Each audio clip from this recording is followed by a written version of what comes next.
Estamos ao vivo, pastor Antoniel. Quero agradecer, já saí eu falando, como é sempre assim, já saí falando, agradecer demais essa oportunidade, esse tempo nosso juntos, para esse bate-papo, né? Falar de juventude, pastor. O negócio aqui vai bem. Seja bem-vindo a mais um De Papo com a Cojade. Nós estamos aqui numa tarde memorável, especial.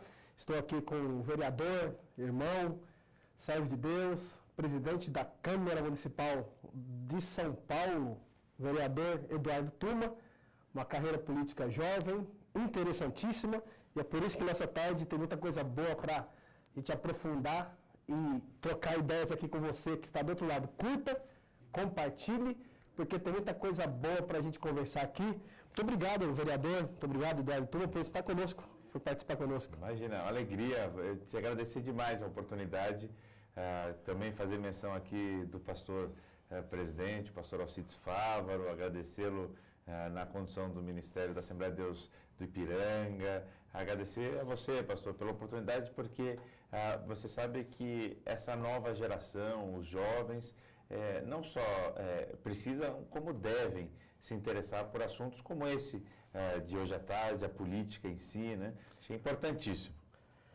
Esse é um dos pontos importantes aqui.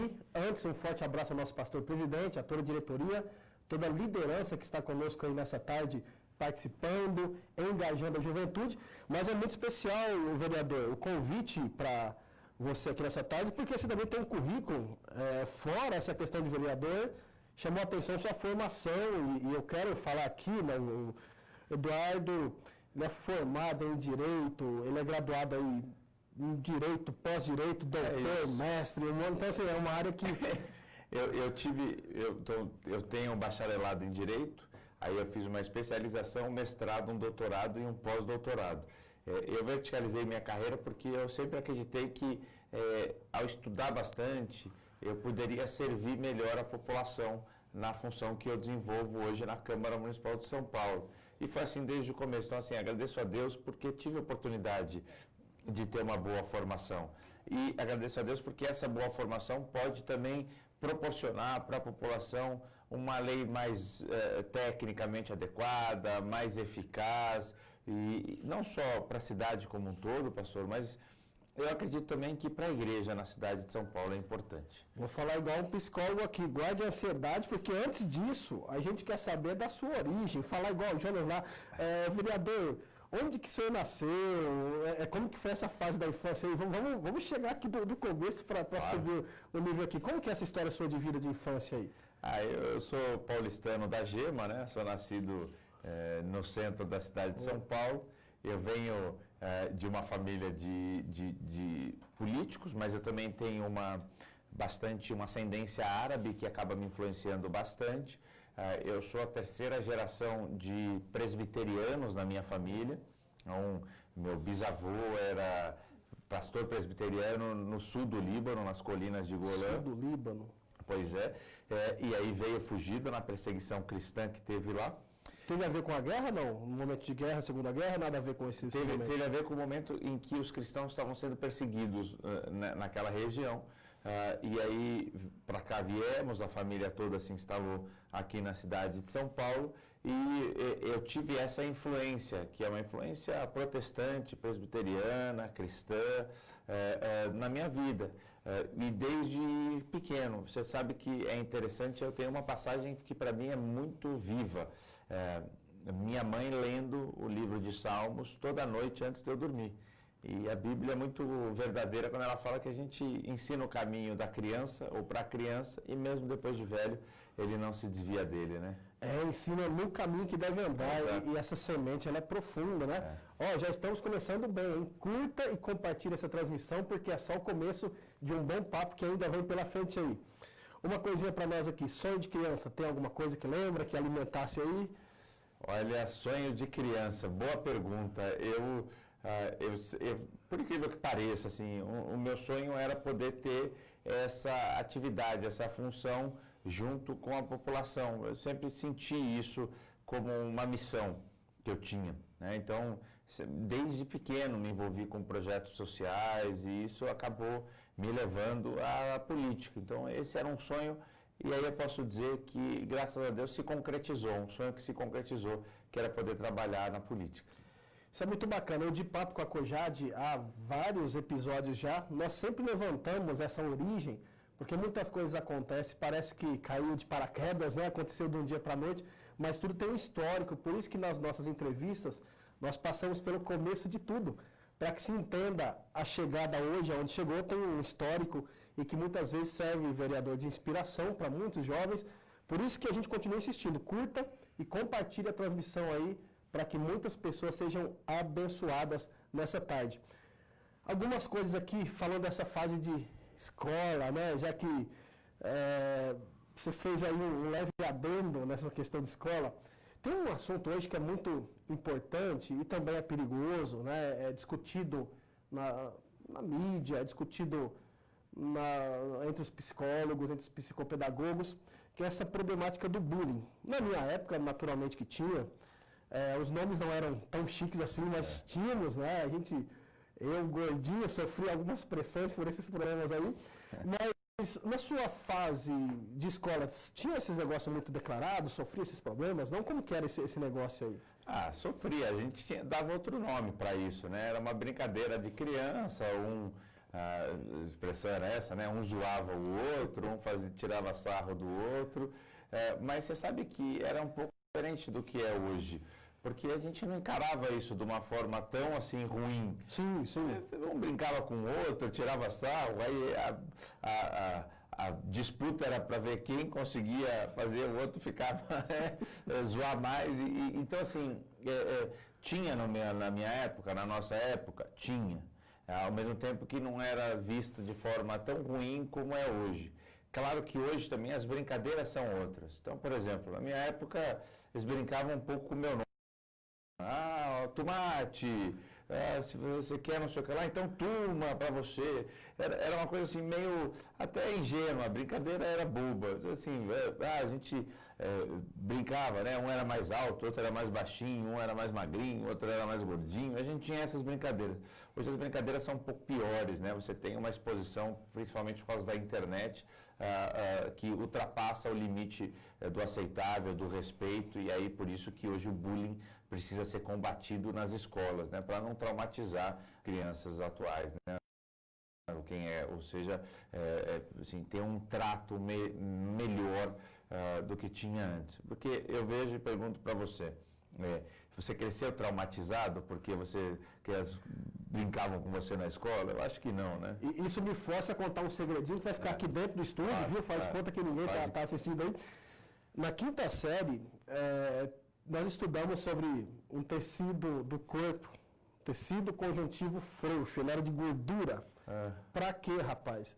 Tinha um abençoado lá que ele era o meu espinho, né? Ele inventou uma cantiga com esse negócio, porque eu era gordinho, então ele ficava me perturbando. Mas quando eu podia pegar esse camarada, eu devolvia na mesma altura. Ou o nosso desejo era, no dia que eu te pegava, você estressa.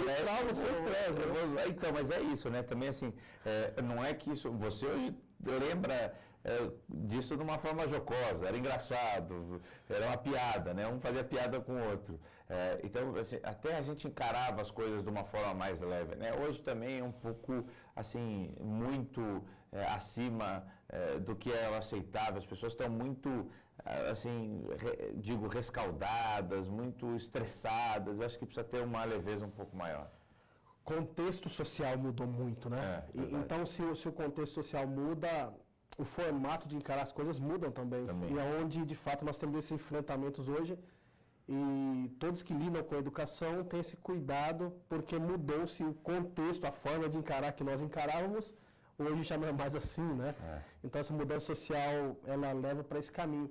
Mas tem uma pergunta boa aqui também, vereador Tuma, tem uma pergunta bacana aqui. Em sua fase de aluno aí, você era antigamente, eu nem sei como a turma chama hoje, mas antigamente era CDF, você fica lá na frente, é o camarada inteligente, ou você era os bagunceiros? Como é que funciona essa linha de estudo sua? Eu, assim, nunca repeti de ano. Sempre passei de ano, passei bem, mas eu era da turma do fundão, eu era da bagunça. Da bagunça, de jogar papel no outro, a gente ficava lá atrás, aí às vezes ficava conversando em sala de aula, recebia uma puxada de orelha. Mas até mudou isso, né? Porque eu estudei num colégio tradicional na cidade e, por exemplo, quando o professor entrava na sala de aula, a gente ficava de pé, porque era uma forma de eu mostrar respeito ao mestre, né? Essa relação aluno e professor era uma relação muito mais respeitosa. O professor era autoridade em sala de aula. A gente tinha que, se o professor mandasse ficar quieto, tinha que ficar quieto mesmo. Se o professor mandasse qualquer coisa, ele mandava na sala de aula. Hoje você tem um pouco uma situação diferente, né? Assim, uma vez eu sou professor universitário e uma vez um aluno na sala de aula falou, olha, eu posso agir dessa forma porque eu sou o cliente e você é contratado da universidade, então você recebe o que eu pago de mensalidade. Então, assim, você tem razão quando você fala de mudança de contexto social, um pouco nesse sentido. A figura das autoridades, a autoridade familiar, a autoridade paterna, materna, a autoridade acadêmica, que é o professor, mudou bastante, né? A internet e a atualidade transformou as coisas um pouco mais fluidas, menos concretas, um pouco mais instáveis, menos estáveis, né?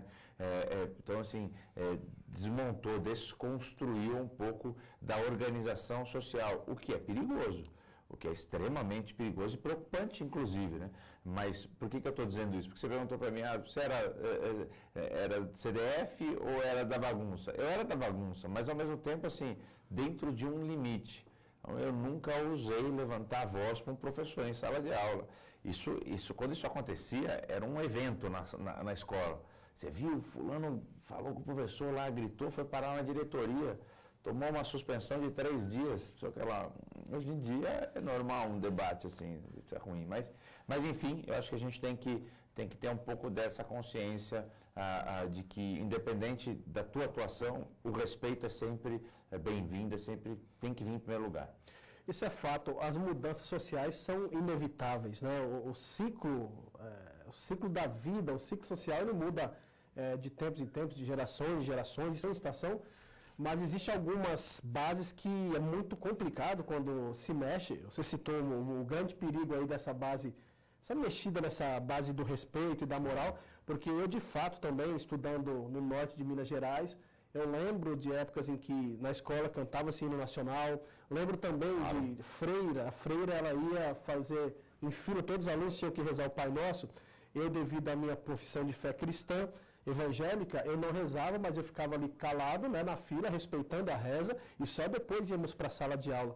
Então, o respeito que você trouxe aí, isso é algo que não se pode deixar de considerar e que é um grande perigo que a nossa geração atual e futura está vivendo pela famosa desconstrução, a palavra da moda, aliás, né, que nem tudo deve e pode ser desconstruído, porque cria o perigo de você quebrar bases que sustentam a sociedade, claro.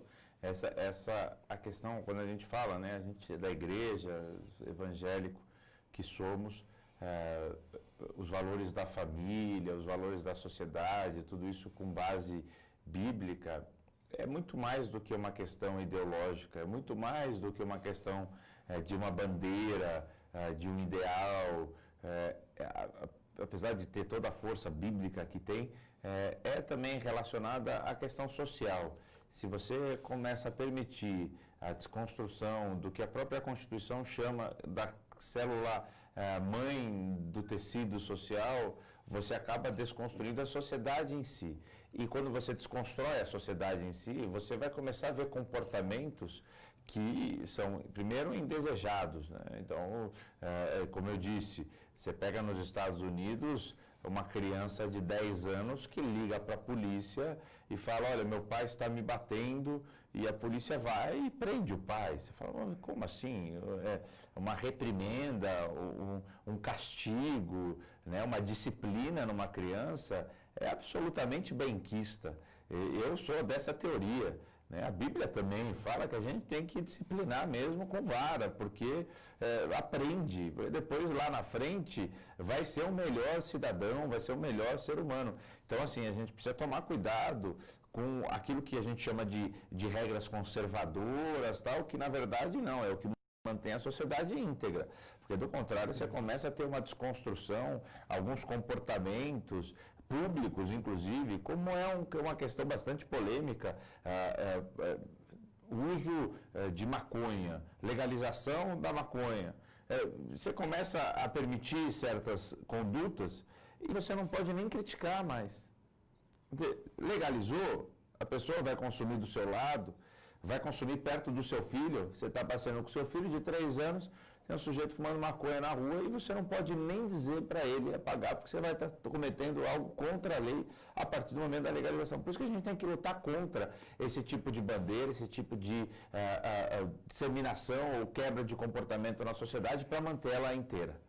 Até porque todas essas propostas, elas são muito bonitas no papel, né?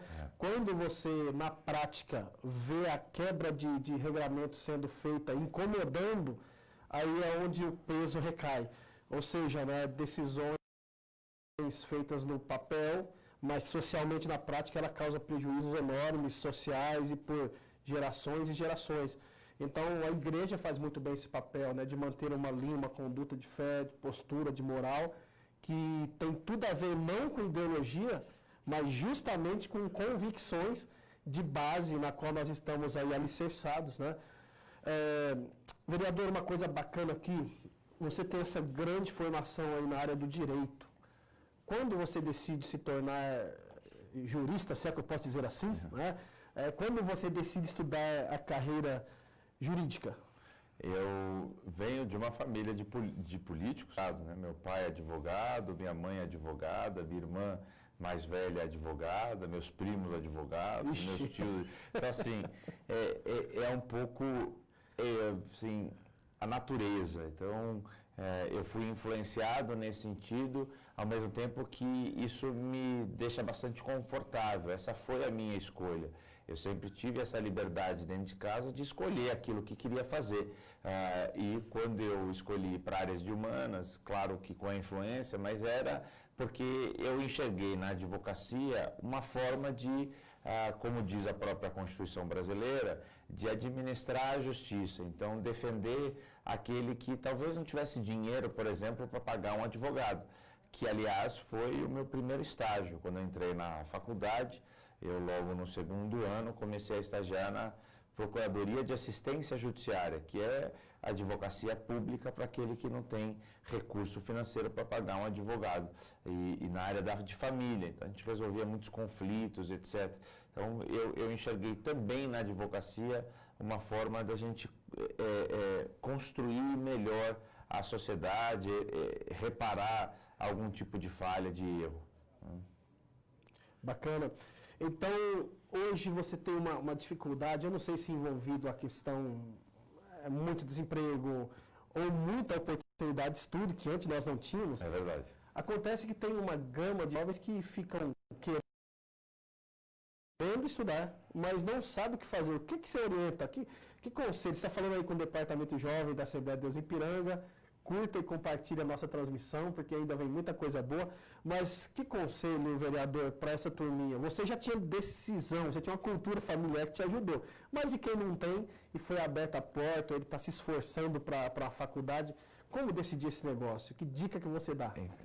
Eu mais velho, né? Então tinha um negócio chamado teste vocacional, lembra? Sim, teste vocacional. sim. Então você respondia um monte de pergunta e no final o teste te dava um resultado em relação à tua preferência. Acho que isso deve até ter na internet ainda, chama teste vocacional. Hoje tem também orientação de carreira, né? Tem algumas coisas mais complexas aqui. Porque eu sou mais velho, né? Nós estamos ficando com o cabelo branco, então... Sim, eu tô careca, mas eu passei essa fase já. Mas acho que você tem que primeiro decidir nesses grandes ramos, né? Na nossa época era humanas, exatas e biológicas. Você tem que decidir primeiro.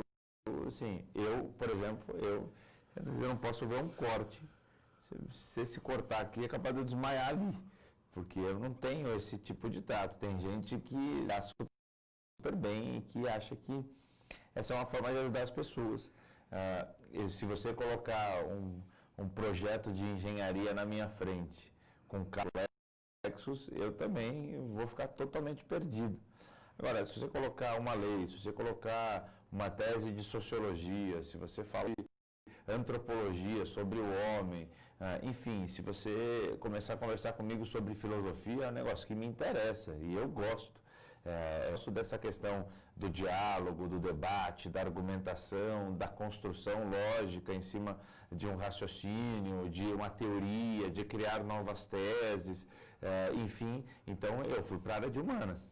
E aí, como eu disse, claro que... Então, esse seria o meu conselho. Primeiro, você tem que se descobrir nesse sentido. A, B ou C, ou na área, inclusive, na área da criatividade, da música, da arte, da cultura, tem todas. Primeiro você decide esse grande ramo, para onde você quer ir. Depois que você decidiu, você faz uma pesquisa, porque você sabe, isso não é... Você é de que ano? 78. Você é de 78, eu sou de 81, nós somos muito parecidos na idade, mas essas novas gerações, elas vão ter profissões que não existiam na nossa época. Existiam profissões na nossa época que hoje já não existem mais.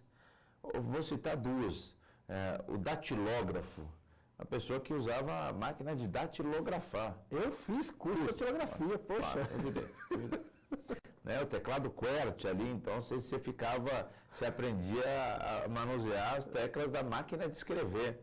Procura na internet essa relíquia, máquina de escrever. A sensorista era aquela pessoa que ficava dentro do elevador e ela te perguntava para que andar você vai. E ela que controlava o elevador, tinha uma manivela. Então, assim, para citar duas profissões que não existem mais hoje. E tantas outras que vão existir. Então, por exemplo, você pega essa profissão de programador.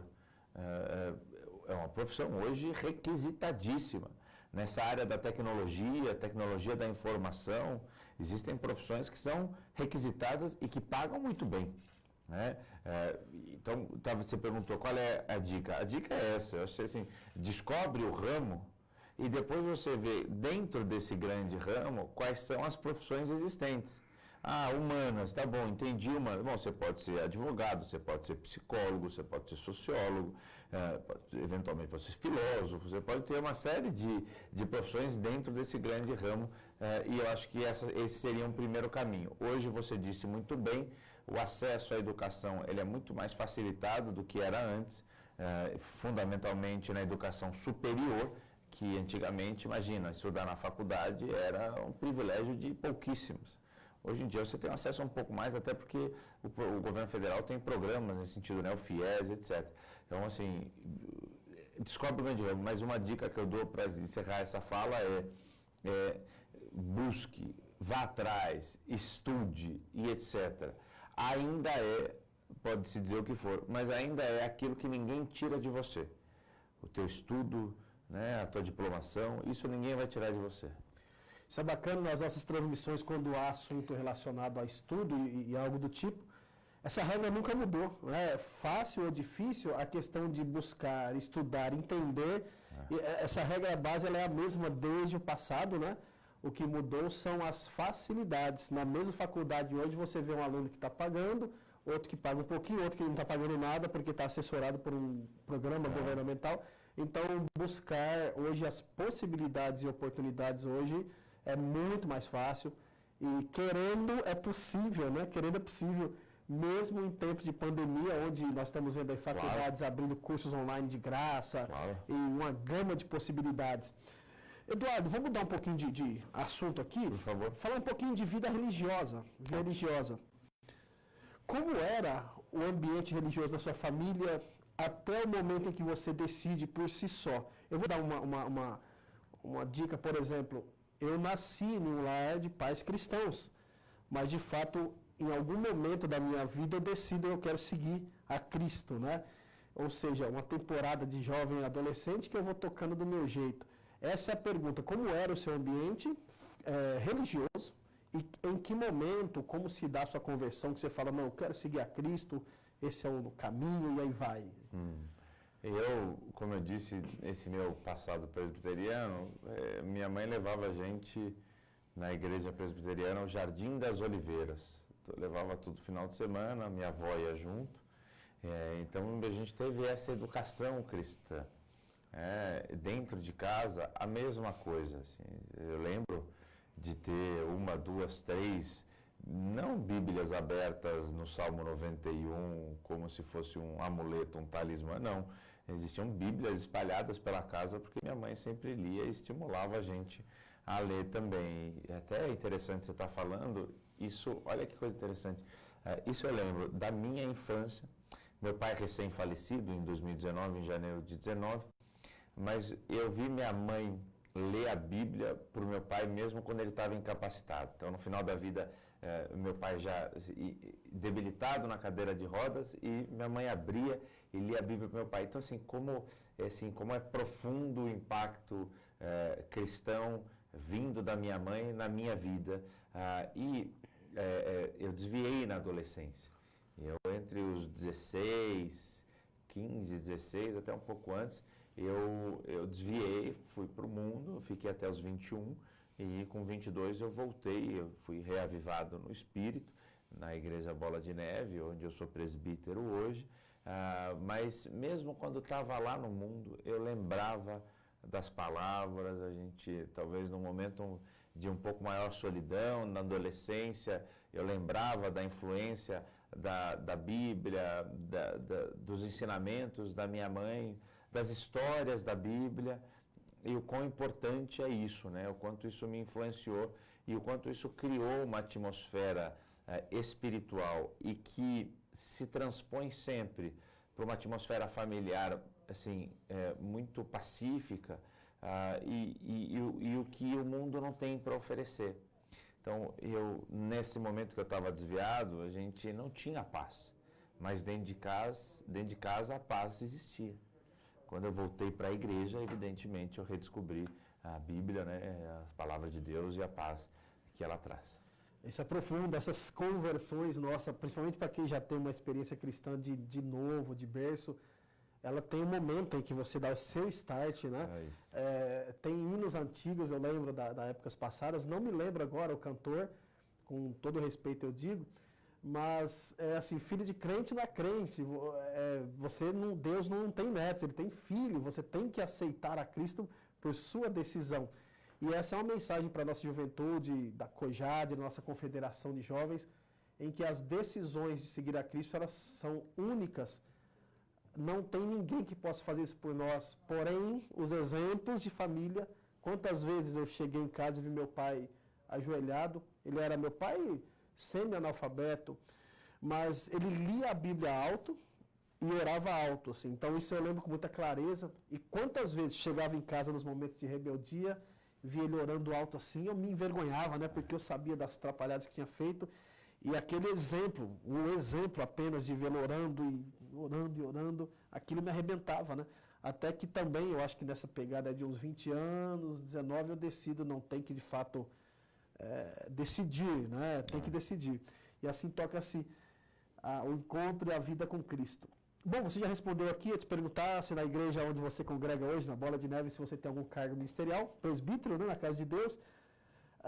Vamos lá, você já falou muita coisa sobre isso, mas família, casamento, o que é que representa essas bases nossas aí para você? Você sabe que essa questão da igreja também é interessante, né? Porque cada vez mais eu fico consciente de que a igreja, ela é uma comunidade, né? Então, assim, como a Bíblia tinha as 12 tribos de Israel, relata a história da nação de Israel, a igreja também tem essa semelhança, ela é uma figura de uma tribo, né? Você tem dentro da igreja as diversas funções.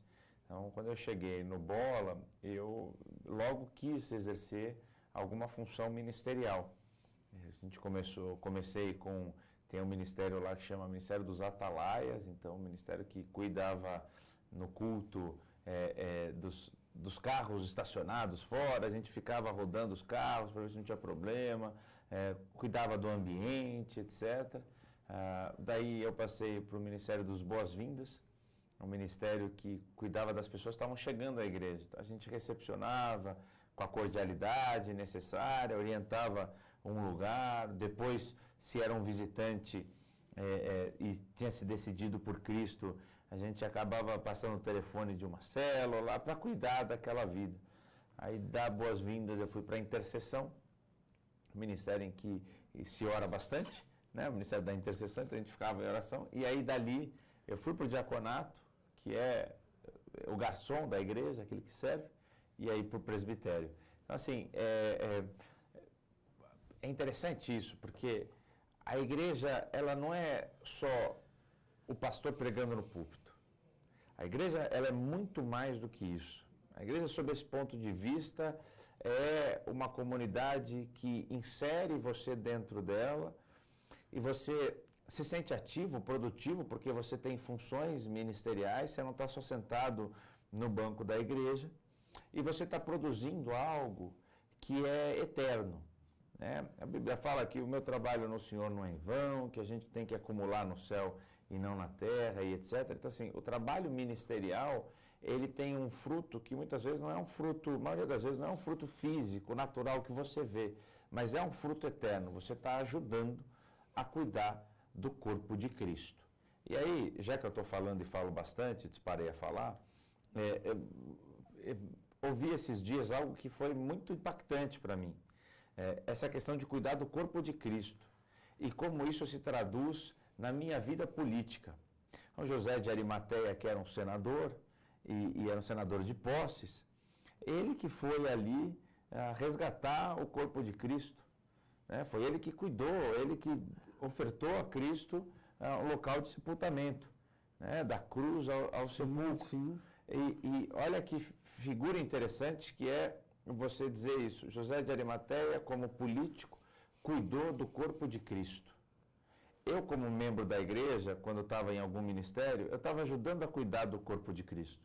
Eu, como vereador na cidade de São Paulo, quando atendo a demanda de uma igreja de forma sempre legítima, e aliás, eu acho que tem que atender mesmo, tem que ter político crente que atenda as demandas das igrejas, eu estou cuidando do corpo de Cristo.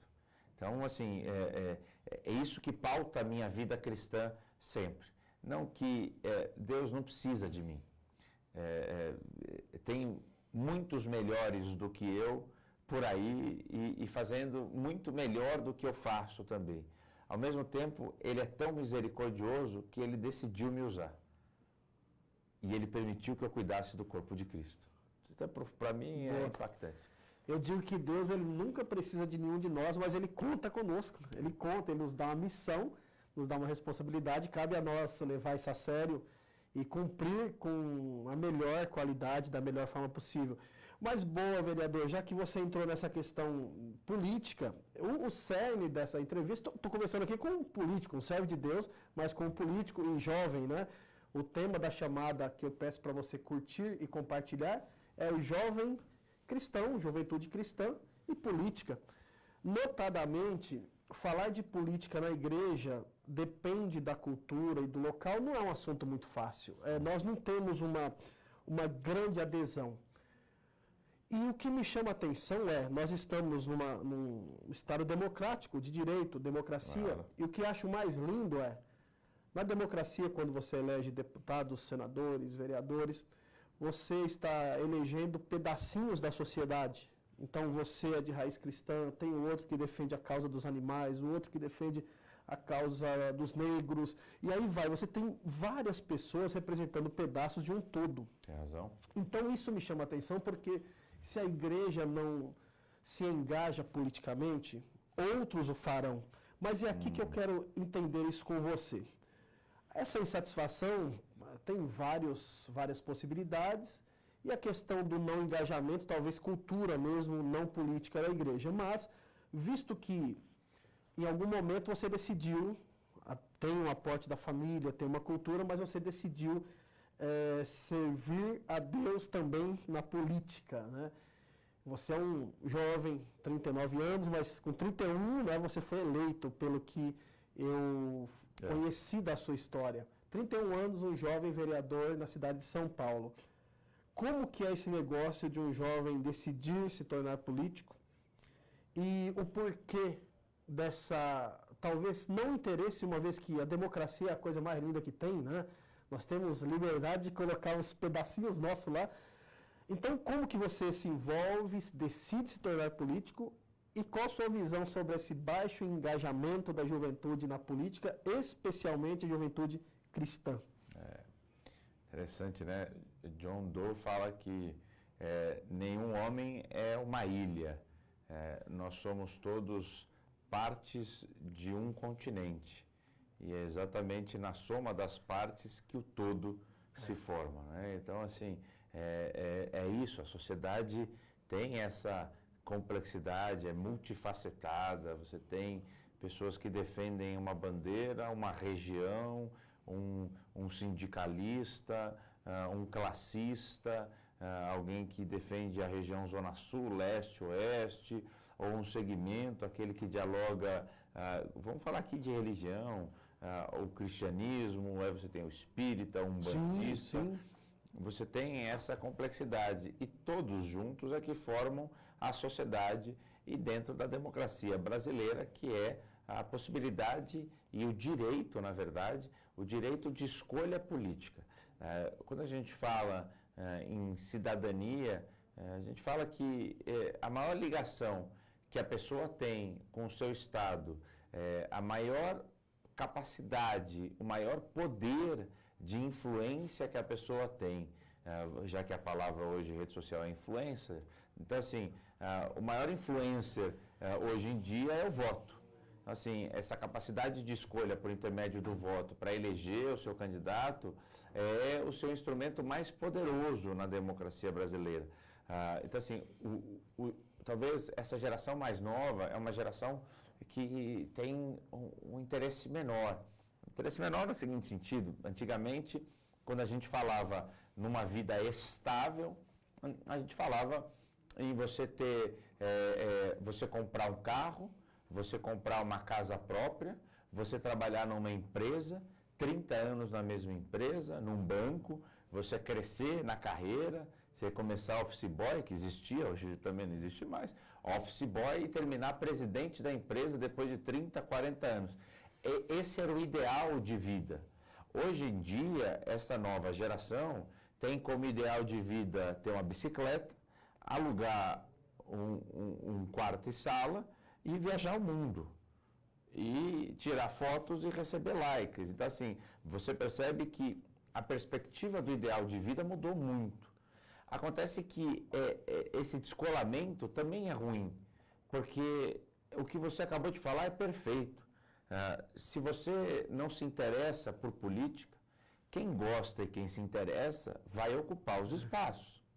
Se você acha que a vida é isso, é essa fluidez, essa abstração é o que é o ideal de vida, você vai continuar sendo governado, porque é impossível não ser governado por alguém, mas por aqueles que têm uma cabeça diferente. E muitas vezes, você que é uma pessoa do bem, vai ser governado por uma pessoa que tem outras intenções. Por isso que a gente tem que ter isso em mente. Apesar do ideal de vida ter mudado um pouco, o engajamento político é absolutamente necessário.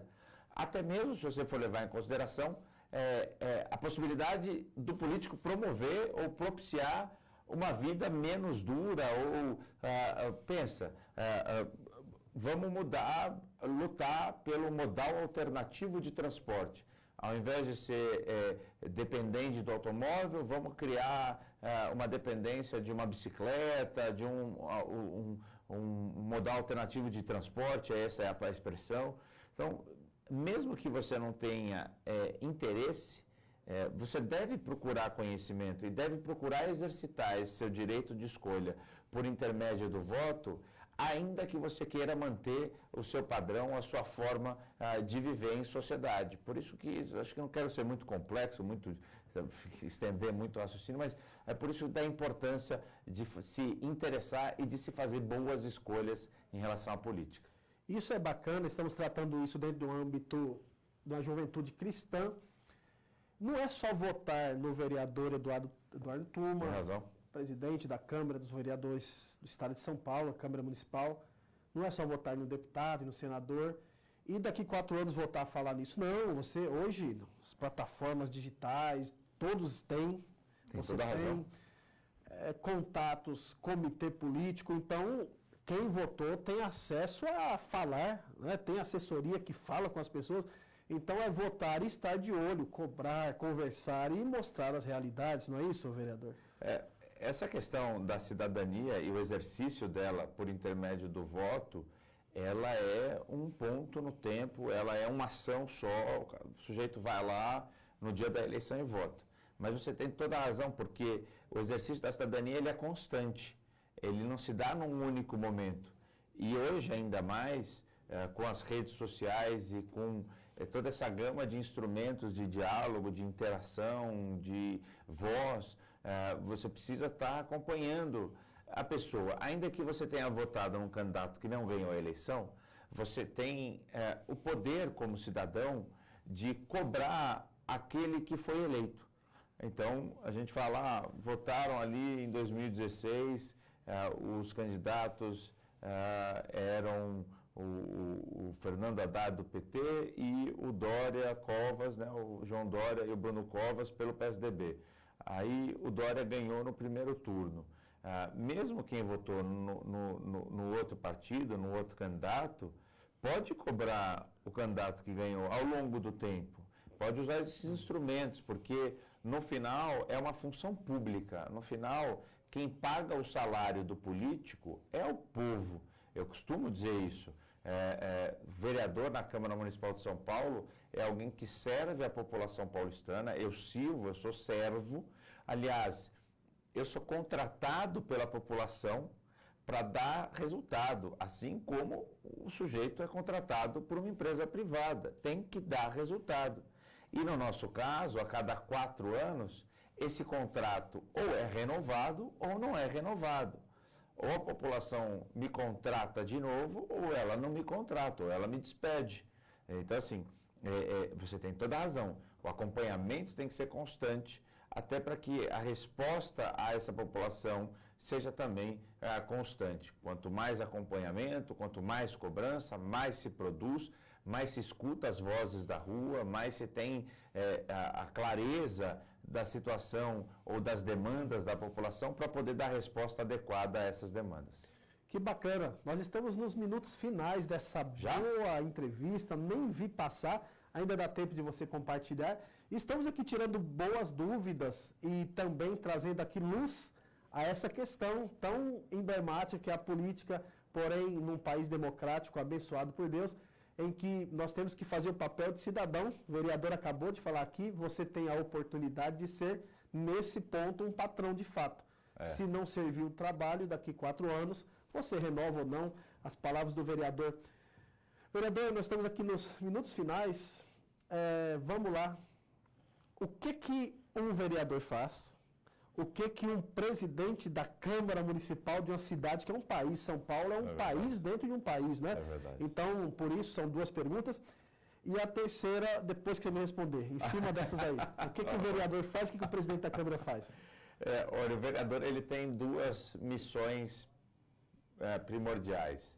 A primeira é fiscalizar como o prefeito gasta o dinheiro, investiu tanto na saúde, investiu tanto na educação e etc. E a segunda é fazer leis. Então você tem a fiscalização e a elaboração de leis. Eu, como presidente da Câmara Municipal, eu tenho uma função específica que é cuidar da Câmara. Eu sou como um zelador da Câmara Municipal e como você disse, um trabalho bastante grande. A Câmara tem mais de 2.000 funcionários, são 54, comigo 55 vereadores. A gente produz leis importantes para a cidade, eu cuido do orçamento da Câmara e etc, etc, etc. Então você tem essa responsabilidade extra sobre os meus ombros como presidente da Câmara, né? Para dialogar com o Poder Executivo, dialogar com o prefeito, para ver qual é o projeto de lei que precisa ou não ser aprovado. Então a Câmara tem esse trabalho. A Constituição fala que os poderes são o Legislativo, Executivo e Judiciário, são independentes, mas trabalham em harmonia. Então essa é a minha função, garantir essa harmonia no trabalho com o prefeito. Bacana. Você falou que para ser renovado seu contrato de trabalho, a população precisa aprovar. Então eu te perguntei o que um vereador faz, agora não basta ser um vereador. O que um bom vereador faz? Um bom vereador é aquele que dá resposta efetiva, é aquele que dialoga com a população, é aquele que não se esconde, é aquele que produz bons projetos de lei, que fiscaliza de forma efetiva. Então eu falo, né, o vereador é aquele que cuida do buraco na rua, da falta de iluminação no poste. Se tiver um buraco em frente à igreja, pode mandar uma mensagem para a assessoria que vai dar um jeito de resolver isso. Mas a gente faz isso o dia inteiro. Boa. Sinalização, colocar faixa de pedestre, colocar semáforo, pedir, né, a colocação de semáforo. A gente já colocou, por exemplo, na minha igreja no Bola de Neve, pediu para colocar, instalar gradis na frente da igreja, porque geralmente as igrejas têm o escoamento das pessoas depois do culto na calçada e tem a rua. Então, para proteger as pessoas, a gente pede para colocar gradis. Então, assim, o vereador é aquele que resolve de um problema pequeno ou cuida de um grande projeto de lei importante para a cidade. Excelente, o vereador está dando aí uma dica para os nossos pastores aí, líderes, Claro. tá? Está aqui, você é cidadão paulistano. Claro. Vereador, nós estamos encerrando aqui, para nós finalizarmos, quais pontos aí principais do seu mandato que você queira compartilhar com o nosso pessoal, que, olha, isso aqui realmente, efetivamente, mexeu com vidas do outro lado, isso abençoou pessoas. O que você tem nesse sentido efetivo para contar para nós aí desses anos seu de mandato, né? Eu queria dar um exemplo que é para mim bastante importante, que é o projeto de anistia. É uma lei na cidade de São Paulo que possibilita a regularização imobiliária. Ou seja, você imagina a Dona Maria, o seu José, que tiveram que construir um puxadinho a mais na sua casa, fizeram um cômodo, um banheiro.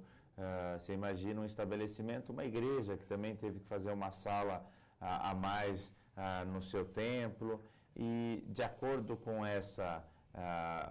a legislação, no momento em que aquele puxadinho foi construído, aquele imóvel ficou irregular. A pessoa não vai ter nunca o direito de escritura, o título de propriedade. A lei da anistia permite que a pessoa tenha esse título de propriedade, passe a ser dona efetiva, venda, compra, financiamento e etc. Tudo isso é possibilitado. Então, assim, a lei que a gente aprovou já regularizou na cidade 200 mil imóveis. Igrejas também entram nessa? Igrejas, claro. Igrejas, eu coloquei um capítulo especial nessa lei, que não só a igreja entra, como ela regulariza de forma mais rápida e sem pagar qualquer taxa. Bacana. Dentro da isenção que nós conseguimos para a igreja. Mas isso fala muito de devolver a dignidade, o direito de propriedade e a dignidade da pessoa. Pô, a casa que eu moro há 30 anos é minha, está escriturado em meu nome. E não porque ela está irregular, porque eu tive que fazer uma reforma, uma ampliação, e eu não vou poder nunca ter esse título. Então, assim, esse é um exemplo que eu queria dar, porque para mim ele é muito emblemático. Esse mexe com milhares de pessoas de fato. Pena é que nosso tempo acabou, então 4 perguntinhas para respostas imediatas. Vamos lá, vereador Eduardo Tuma, um grande sonho que você alimenta ainda? Ou, classicamente, qual o seu maior sonho? Acho que continuar contribuindo com a sociedade. Agora, em uma palavra, eu peço que você me fale algo que me traz o seu passado, em uma palavra. Que o quê? Que fale sobre o seu passado, uma palavra sobre o passado. A alegria, explico a palavra porque, assim, Deus me deu muitas oportunidades e me deu uma família. Eu cresci dentro de uma família estruturada. Então, isso para mim é a maior alegria que eu tive na vida, talvez seja essa. Passado, alegria. Uma palavra sobre o presente. Sobre o presente, trabalho. Tem que trabalhar. Tem que dar resultado. Eu trabalho de segunda a segunda, não tem descanso. Bom, hoje é sábado, estamos aqui, né, juntos. Uma palavra sobre o futuro. Futuro, apesar de ser um pouco clichê, mas é esperança, né? Assim, é a esperança por dias melhores, né? Produzir qualidade de vida para a população. Então, a minha expectativa no futuro é de esperança. Alegria, trabalho e esperança. Eu só tenho agora que agradecer, viu, vereador Eduardo Tuma, a equipe, ao pessoal de assessoramento aí, que fez o trabalho acontecer, os meninos que estão atrás das câmeras. Quero agradecer a todos vocês, ao tempo, viu, o vereador que esteve conosco aqui, ao de papo com a Cojade, agregou valor nessa nossa tarde. Em especial, meu pastor presidente Alcides Fávaro, Claro. toda a diretoria da Assembleia de Deus Ministério do Ipiranga, que idealizou esse trabalho, esse projeto, a toda a Confederação de Jovens COJAD da Assembleia de Deus do Ipiranga, nossa liderança, nossos jovens e pastores. Vamos caminhando como nosso lema, nós estamos em uma grande obra e não podemos parar. Deus abençoe vocês, vereador, contigo a palavra e daqui eu já finalizo. Deus abençoe, muito obrigado. Obrigado pela oportunidade. Deus abençoe demais. O Ministério de Ipiranga mora no meu coração, vocês sabem disso. Muito carinho pelo pastor Alcides Fávaro. Nós somos a mesma família, somos irmãos em Cristo. Amém? Deus a todos abençoe.